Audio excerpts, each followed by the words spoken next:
Destiny 2 has been taken out back and shot in the head. To that end, I thought it would be fun to review the last 2 years worth of story content that we got for the game and give it a fair rating and see if it really deserved to die.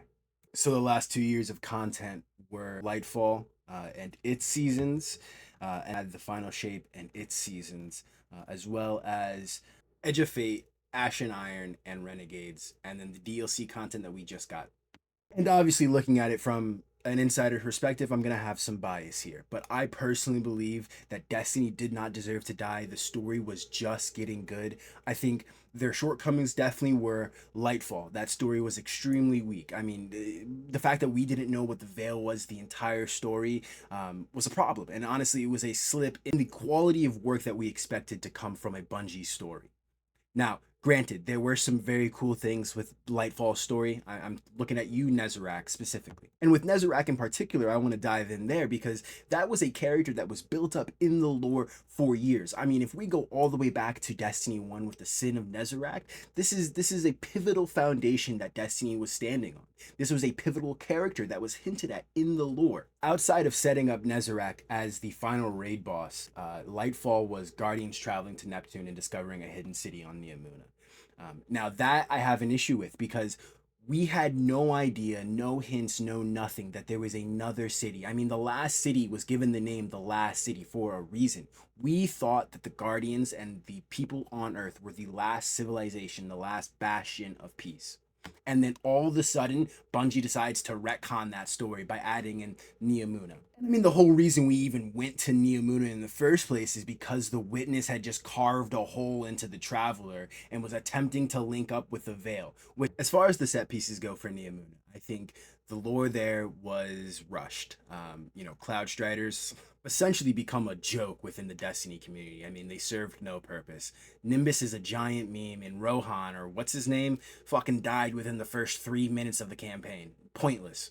And as for the people within the city of Neomuna, Bungie chose to cop out and have all of them be inside some digital matrix mainframe so that they didn't have to animate or design characters for the world. So Lightfall ultimately ended in a wet fart. I mean, the real whole point of the campaign was to show that the Witness broke through our defenses and got inside the Traveler, setting up the final shape. And if honestly that's all you learned from Lightfall's campaign, then honestly I think you've saved yourself the pain and heartbreak and about $20. Obviously, there's a lot more to be said about Lightfall and the story, or the lack of story that there is, but that's not the point of this video.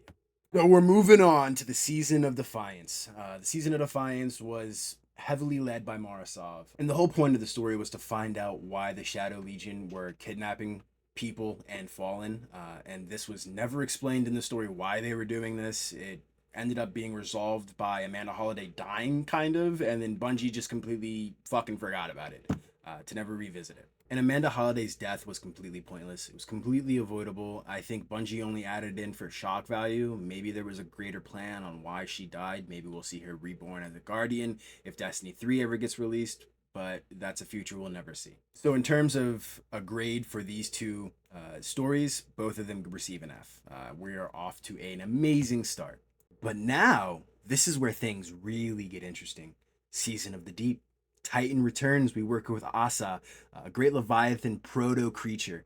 She is essentially a proto worm. She saw the worm god's creation. She understood the hive. She understood their whole story. She was there from the beginning. And Sloane is just fucking taken by Xivu Arath. That is the first time we have ever seen a Guardian and a human taken. And when we talk to Sloane and find out why she hasn't been fully corrupted by the Taken energy and by Xivu Arath, we find out that she formed a psychic bond with Asa. And Asa in particular was a character that was hinted at very early in the game. We saw her silhouette in Destiny 2 Vanilla. When we would visit Titan, you could go down to the lower bay areas and you would be able to see something moving around underneath the methane ocean. At this point in the story, we learned that the Witness was once an entire civilization merged into a single being.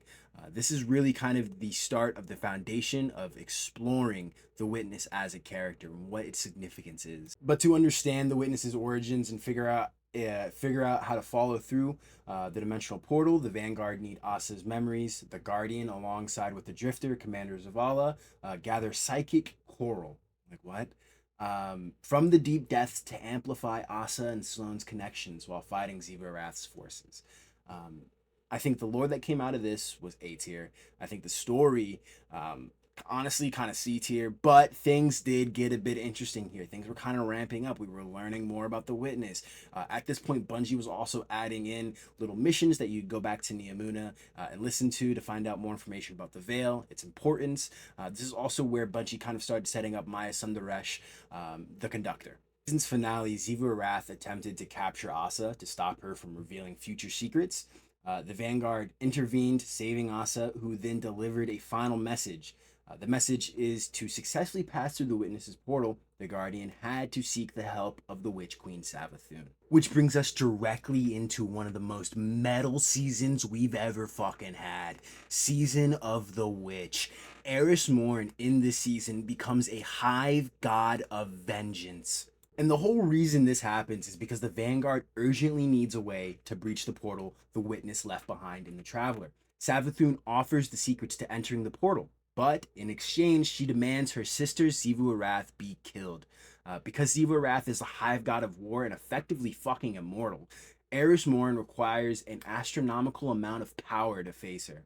Eris accepts this challenge and strikes a pact to channel the Guardian's triumphs and spoils into a tribute, turning herself into the most powerful hive being to ever exist. As Eris gathers her strength, the Vanguard soon realizes her combined might is still not enough to confront the god of war head on. So the plan is that Ikora and Eris execute a surprise maneuver. They allow Umaru, Savathun's ghost, to resurrect Savathun, which then allows Eris to immediately kill her, and she gets a tithe from this. And for those of you who don't know, when a hive being or something carrying a worm kills another being that is either in equal strength or stronger, that the worm feeds off of that death. This is sword logic in action. You have to express your will to live over another being. This is functionally how hive beings stay alive, because if not, their worm will eat them from the inside out. Their worm craves tribute, it craves death. This is how sword logic operates. So Eris bodies Savathun. The aftermath of this is Eris basically uses her combined strength from us and from the tribute of killing Savathun to essentially exile Zivu Arath from her throne world. This now makes Zivu Arath vulnerable and able for attack. And with Zivu Arath weakened, Eris's vengeance is satisfied, and she returns back to her default regular form. The team unlocks the knowledge they need to pursue the Witness into the portal at this point. This brings us right into the next season, Season of the Witch. And I don't think it can be stated enough, but Season of the Witch was one of the most peak seasons, and for that reason, I think Hive stories in general perform very, very well. There's a strong foundation in the lore. There's strong knowledge base there. The world building is fully fleshed out. The Hive are one of the richest Destiny enemies that we have, and for that reason, I will give Season of the Witch an A+. Season of the Wish was the final season before the final shape, and its entire purpose was to answer one question: how the fuck do we follow the Witness into the Traveler? At the end of Season of the Witch, Savathun revealed that she had hidden a 15th wish in the wish wall of the Last Wish raid. This wish could allow someone to pass through a portal the Witness opened in the Traveler. The problem? Only Riven, the last Ahamkara, could grant it. And Riven had been dead since the Last Wish raid, which was like in 2019. But just like the Hive, Ahamkara are never truly dead. So what do? Marasov and her Techians use Riven's remains, her heart, to summon her spirit. This then allows us to talk to Riven one more time. But Riven, remaining true to her Ahamkara nature, refuses to grant a wish for free. Before she grants a wish, Riven says that she wants us to go out and find her uncorrupted eggs, which are scattered beneath the Dreaming City and hunted by the Witness's forces, the Soul Divisive, Vex, and Zivu Arath. The goal is to preserve the future of the Ahamkara species, and this is why the seasonal activities, Riven's Lair and the Coil, revolve around finding eggs and securing them. During this season, we get an exotic quest called Star-Crossed. During this exotic mission, Guardians enter the Black Garden to stop the sole device of Vex from interfering with Riven's plan and to secure a path towards the Traveler. This mission rewards the exotic bow Wishkeeper. During this mission, we also find out how Riven even made eggs. Apparently, she had a lover. So we do that. We stop the Vex. We found out more about Riven's backstory and the nature of how she ended up in the Dreaming City. At this point, enough eggs have been gathered. Riven is finally ready to make a wish, but there's a catch. Only one person is allowed to enter the Traveler first. Crow eventually volunteers because of his unique connection with Mara Sov. For some reason, Mara believes that she can use that connection to later guard the Vanguard through safely. That's kind of explained. I think there's another exotic mission in earlier seasons where that is expressly stated that her and Crow have a unique connection because they're brother and sister, and because of what happened in the Distributary. This is more kind of in depth further lore. So in the end, Riven grants the 15th wish. Crow passes through the portal into the Traveler's Pale Heart. This eventually creates the bridge that allow Guardians to follow into the final shape. Overall, I would give this season a C tier. It was like cool. I mean, the coil was really fun. Riven's Lair was pretty cool. But overall, as far as the story goes, it's kind of mid. The lore was interesting. We found a little bit more about Amkars and their nature, and the lore within the Dreaming City and everything surrounding that. So that was kind of nice. But it didn't really hit as much as Season of the Witch did. But ultimately, in many ways, Season of the Wish is essentially the true prologue to the final shape. It's the story that finally opens the door to the end of the Light and Darkness Saga. After Season of the Wish, Destiny's story enters its endgame. The narrative that follows is Crow enters the Traveler, using Riven's wish, and begins the search of the mysterious realm inside. He eventually establishes a connection back to the Vanguard, giving humanity a way to follow. Meanwhile, the Witness begins to reshape reality from within the Traveler, threatening to impose the final shape, a universe frozen in perfect stillness. Guardians enter the Pale Heart and reunite with Cade 6, who exists within the Traveler in a new form.